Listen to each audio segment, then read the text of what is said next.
Okay, guys, been a long time since I made a video, and we'll step outside in the shop here in a second and look at some of the projects I have.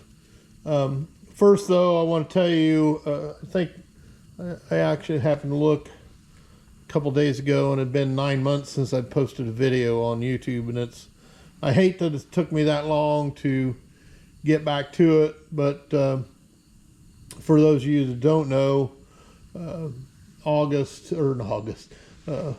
May 15th, I had a heart attack, and the day after Memorial Day, they did a double bypass on me. So I've been pretty well out of commission for about 3 months. I did do the cardiac rehab like they asked me to. Went through all that. Was finished with that on the 3rd of September. So here this last month, they pretty well cleared me for going back to doing all but the most strenuous stuff. And to tell you the truth, guys, I'm about half the guy I used to be. I don't have no ways near the strength I used to, and I'll be the first one to admit it. I'm starting to be an old man. But anyway, what I wanted to talk about a little bit, and so that's kind of one of the things that blowed me up for the summer. Other thing, I had hay ground to bale, and I knew I couldn't do it. I knew I couldn't even get out, hook the equipment up, let alone set in the tractor and run it. Later on, I could have, but to begin with, no way. It was a no-go. I wasn't even, it was a red light for even driving for a while. I snuck in and drove a little bit after about the 3rd week. But I was just bombing out through the country to the hospital for rehab. I wasn't going on any big trips, doing anything strenuous. And to tell you the truth, when I get done with my rehab for the day, I was pretty well done. That exhausted me quite a bit. Now there's a little dog that wants to get up on my lap. Hi, Jesse. How are you? You're wet. You've been outside. You're wet. So anyway, guys, what I really wanted to talk about, though, and it took me some time to get back in the groove as far as getting stuff done. I'm still not there, and I'll give you kind of a showdown here about what I'm doing. And what I was mentioning when I started it was I had about 50 acres of hay and another 17 acres rented. So, but anyway, and I rent that 50 acres off my sister. There was 25 acres of fresh seeding. I seeded it on the 13th of May. I worked the ground in with a mulcher, worked the seed in, and had my heart attack on the 15th. Anyway, I knew I couldn't do any of that work, so I just got a hold of Jason Glosser over here. He's been doing my baling for me anyway, and I told him, I said, well, the way things are, you're just going to have to mow, rake, and bale it for me. It's the only way I'm going to get it put up. And of course, then with the weather like it was extremely wet, and normally it's the most of it was grass hay, and I don't get really big excited about it even getting it put up to begin with early. Because I only just take one cutting off of it, and that's kind of the way it goes. But anyway, we got that all done over there, and between that and another 17 acres, I've got somewhere around 200 bales I got to get home. Now here comes the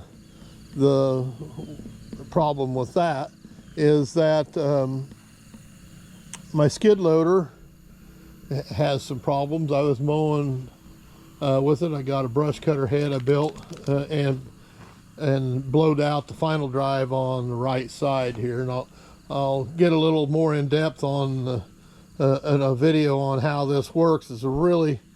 interesting setup. There is a double set of planet gears inside this hub. And you see the little gear here is the sun gear driven from the hydraulic motor inside. It's an extremely expensive setup. I first started looking into it, and they wanted to sell me the whole thing for like for the motor and everything for like $5,000. And I said, well, the motor's not bad. It works fine. Just blow the gears out. And actually what happened is, and there's a pair of seals in here, and they're called face seals, and they just fit up against each other. And these things are notorious about getting dirt and mud up underneath between the sprocket and up here, and it took the seal out. And the problem is you don't know it's leaking, especially if there's dirt and mud and crap underneath that. And I didn't. And actually in last October, when I had the tracks off and put new sprockets on it, I changed the oil in both final drives. So then when this thing acted up, I suspected highly we had problems in that final drive. It actually locked the right track, it wouldn't move. And I pulled the cap off of it here, down over the hill, and it was just like a mess inside there. There wasn't any oil in it. There's no lubrication in it. And the thing only holds like half a quart anyway. It's like, come on, man, if you're going to build something like that, that thing needs to hold 3 gallons. That might be stretching it just a little bit, but still, it needs to have some good lubrication. I am for sure going to probably put John Deere synthetic oil back in it, just because then, of course, I panicked and then checked the other side and it's full. So, but I'm going to drain it out too, and probably pull the cap off and just inspect it inside and see what it looks like. But anyway, this is one of my have-to deals, because I got to get this hay hauled home, guys. I got 2 hay trailers.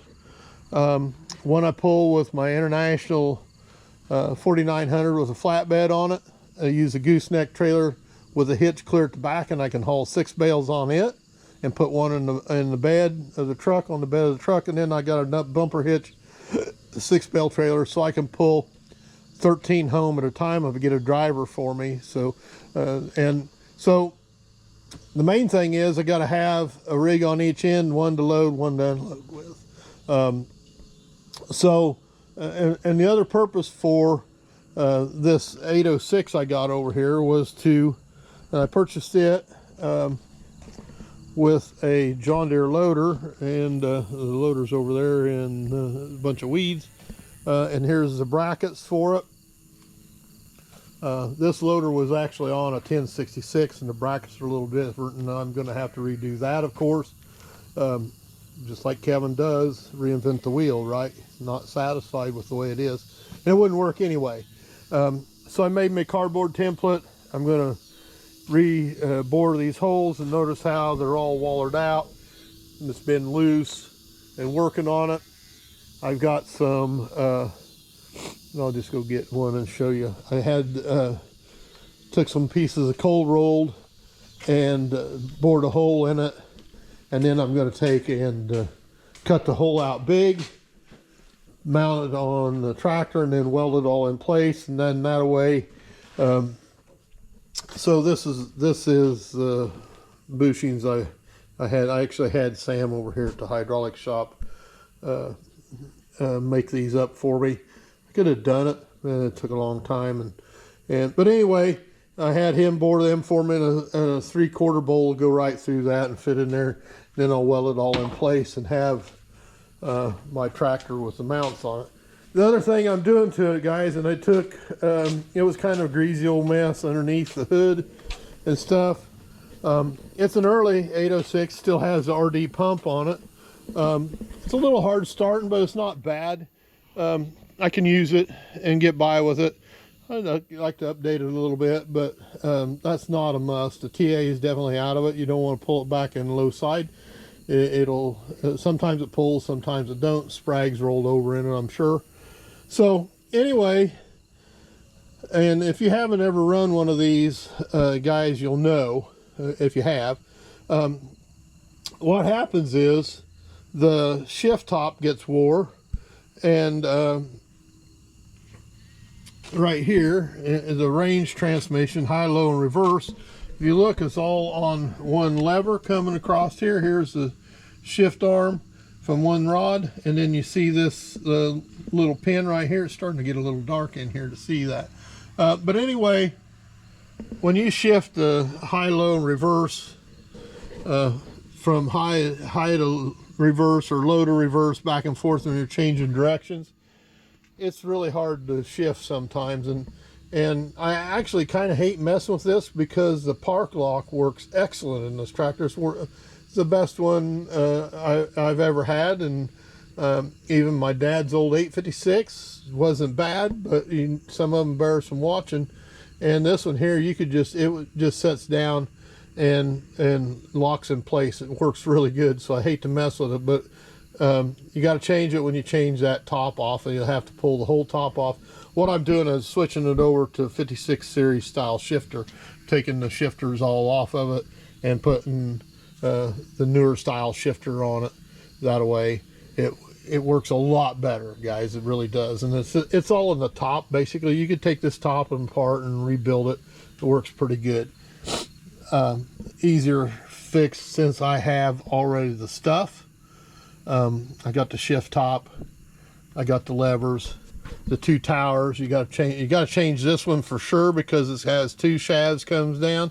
The other one you don't have to change, but I'm going to, because you have this bunkus here that's kind of looks, basically what it was for is for the hydraulic fittings. You could have dual remotes up here on the front side that had a set of lines that went underneath this shield here and went to the back of the valves. You could have hydraulic outlets up here for like a loader or a cultivator or something like that, and you could use them up here. The newer ones don't have, the 56 series doesn't have that on it. I got it both sides, so I'm going to change out both sides. I got a new center hood, or not a new one, a better center hood that's not banged up a little bit. This is not definitely going to be a showpiece, but I kind of wanted to put it back in shape just a little bit while I was at it. So anyway, that's kind of what I'm got to do here, guys. So I'll probably use this tractor over on the Soap Creek farm to load on the trailer with. I've got a 1086 and I've been hauling a few bales with it, and I have loaded the trailer with it, but it just doesn't seem to work as good as the other ones. So anyway, it's kind of what I'm up to with this one. And I got some company pulling in, so I'm going to stop for now.